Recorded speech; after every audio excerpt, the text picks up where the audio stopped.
a child, I grew on a staple supply of bedtime stories. One among them was that of King Robert the Bruce and the spider. The king gets inspired by the spider who is trying to weave its web. It finally manages to throw the frail thread from one beam to another in its seventh attempt.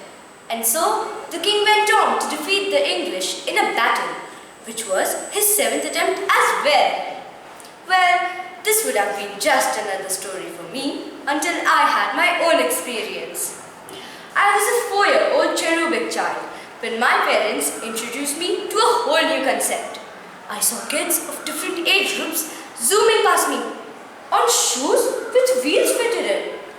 I was fascinated, and so my parents decided to put me for skating classes. The whole experience was very harrowing for me. What seemed fun and super easy suddenly became insurmountable. Each time I would try to balance myself, I would fall and get hurt. I started hating the class, and every time I would throw a tantrum before going.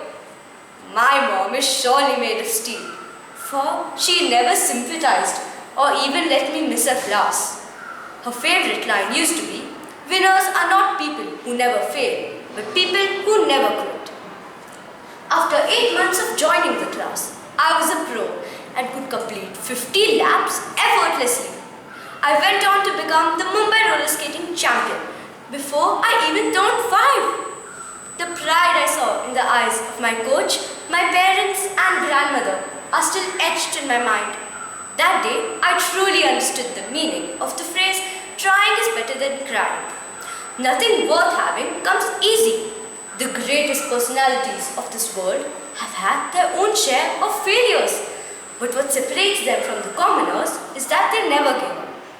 Thomas Alva Edison, America's greatest inventor, has a list of inventions to his credit. The most important one being the light bulb, which he has failed at more than 1,000 times. His famous line is, "I have not failed. I've just found out 10,000 ways that won't work." Thanks to his perseverance, the world is lit up, even at night, in the absence of the sun, due to the electric bulb. What if he had given up? The basketball legend Michael Jordan, fondly known as MJ, was cut from his high school basketball team. He went home, locked himself up in his room and cried. But the next day, he was out there practicing so that he could get selected for the next year. How inspiring is that?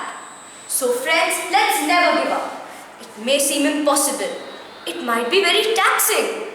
A river can cut through rock, not because of its power, but because of its persistence. Let's all be like a river.